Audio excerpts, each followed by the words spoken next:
এই যে freight board, এই ফ্রেট বোর্ডে তোমরা দেখবে এখানে কিছু ফ্রেট ডটস আছে। দেখো, এই 3 নম্বরে আছে, 5 নম্বরে আছে, 7-এ আছে, 9-এ আছে, আর 12-তে দুটো আছে। তো কোনো কোনো গিটারে 5 নম্বরে দুটো থাকতে পারে। তো এই ডটস গুলোর কাজ কি, এগুলো তোমাকে হেল্প করে যে তুমি কোন ফ্রেটে আছো জানার জন্য। কিন্তু দেখো এই ডট গুলো যে আছে, এটাকে আমাকে গিটারটা এইভাবে করে দেখতে হচ্ছে বা এইভাবে ঝুঁকে দেখতে হচ্ছে, তো সেটা তো করলে বাজাতে অসুবিধা হবে। তো আমি কি করে বুঝবো যে এটা 3 নাম্বার ফ্রেট ধরেছি?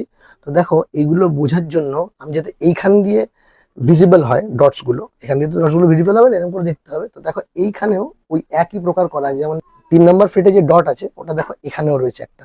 তো যখন আমরা প্লে করব তখন ভিজিবিলিটির জন্য, যখন প্লে করবো তখন ভিজিবিলিটির জন্য আমরা এইগুলোকে দেখে প্লে করব। আর আমরা বুঝতে পারবো যে আমরা কত নাম্বার ফ্রেটে ঠিক হাতটা দিচ্ছি। এখান থেকে দেখে বুঝতে পারছি যে 3 নাম্বার ফ্রেটে আমার বার পজিশন একটা কর্ড ধরা আছে। বা আমি যদি 7 নম্বরে ধরতে চাই চট করে, এই দেখো আমি 7 নম্বরে ধরছি।